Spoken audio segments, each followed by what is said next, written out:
Is good good enough when there is greatness within? Is good good enough when there is greatness within? John Love.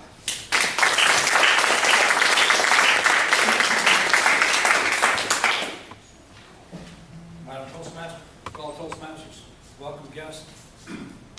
What if somebody you knew owned a $10 million mansion, but rarely stayed there, electing to stay in a one-bedroom apartment instead?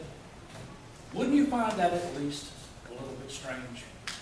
Somebody could own a $10 million mansion and deny themselves the privilege and the satisfaction of living in a home like that. I do believe most people would find that strange. However, most people in their lifetime waste a $100 million human being, and precious few people find that strange.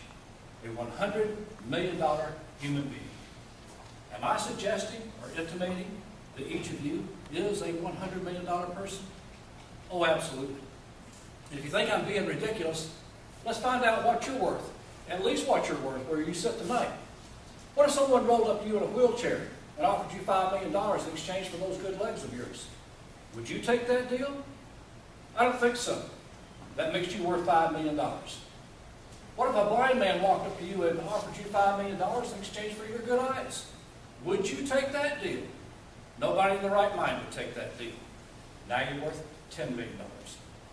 What if someone who was deaf were to walk up to me and offer me $10 million in exchange for my good hearing? Which would mean that I would never hear my wife's voice again. And folks, my wife's voice is music to my ears. She came to me a number of years ago, had this serious look on her face, and she said, "Honey, do I talk too much?" I took a deep breath. And I thought for a few seconds, and I said, "Well, sweetheart, let me put it this way. Your voice is music to my ears. And frequently, you play me a symphony." Do you think that I would take $10 million and never hear her voice again? Oh, absolutely not. And that makes me worth $10 million. And I know you wouldn't take that deal, making you worth $10 million. That's a total of $20 million, at least $20 million that you know that you're worth where you sit tonight. So, what about that gap between the $20 million person that you know that you're worth and the $100 million person that you are capable of? Well, Jesse Rittenhouse says that you can fill that gap with your income.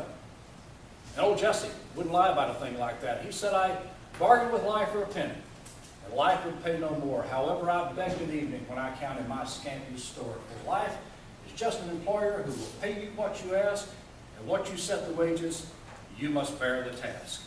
He said, "I worked for a menial's hire, only to learn dismayed that any wage I'd ask of life, life would have willingly paid me." What Jesse Rittenhouse is telling me is that I am standing in a room full of giants, and his poem begs the question, is good good enough when there is greatness within? In order to fill that gap and to go from where you are tonight to where you want to go, there are three things that you must do. Number one, you must have clear, concise, measurable goals, and they must be written down. In 1979, researchers went to Harvard University where they conducted a landmark study. They asked the soon-to-be graduated Harvard MBA students, do you have clear, concise, measurable goals? And have you written them down? They found that only 3% of the class had clear, concise, measurable goals and had written them down. They found that 13% of the class had clear, concise, measurable goals, but had not written them down. And they found that 84% had no goals at all. 10 years later, they came back to the group, and they found that the 13% who had clear, concise, measurable goals, but had not written them down, were earning, on average, double what the 84% did who had no goals. They found that the 3% who had clear, concise, measurable goals and had written them down were earning, on average, 10 times more than the rest of the class. In order to achieve great success, you must have clear, concise, measurable goals, and they must be written down. Number two, always be reading books and listening to CDs on achieving great success, authored by successful men and women. A reporter spotted Neil Patel, the internet guru, on a busy street. He yelled out, "Hey Neil, how do you get rich?" Neil smiled and yelled back at him, "Simple, hang out with rich people." And that's right, hang out with rich people who become inundated and saturated with their successful mindsets and their successful philosophies. Neil Patel says if you want to get rich, just hang out with rich people. What a bunch of baloney that is. Neil Patel is in the right stadium, but he's sitting in the wrong seat. Because you just can't go out tomorrow and start hanging out with rich people. You know, in order to hang out with rich people, you got to be a member of their country club, member of their stock club, or live in their affluent neighborhood. You don't have to hang out with rich people, ladies and gentlemen. That's what I'm trying to tell you. Go to Barnes & Noble, go to Borders, dial up Amazon, and for 20 bucks, give or take a few, you can buy yourself a rich friend. And he or she will share their successful mindsets and successful philosophies with you. You want to go from where you are tonight to where you want to go, always be reading books and listening to CDs on achieving great success authored by successful men and women. And number 3, carry around with you at all times a large container of "Oh yes, I can." In the entire history of cross-country and distance running, nobody has ever broken the 4-minute mile. They said it couldn't be done. They even used that ugly word, impossible. However, in 1954, carrying a large container of "Oh yes, I can," Roger Bannister broke the 4-minute mile. Only 1 month later, John Landy of Australia broke the 4-minute mile, and within 2 years, 27 other runners had done it. Now, what happened? Did the runners start running more miles as part of their workout regimen? No. Roger Bannister changed the prevailing thought from "it's impossible" to "oh yes, I can."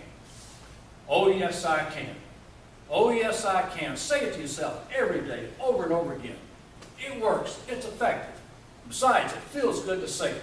Here, let me show you. I'm going to count to 3, and I want everybody in this room to shout out, "Oh yes, I can." 1, 2, 3. Oh yes, I can.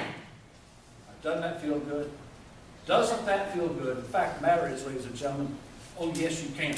I know you can do it, and Jesse Rittenhouse says you can do it. And old Jesse wouldn't lie about a thing like that. This contest chair.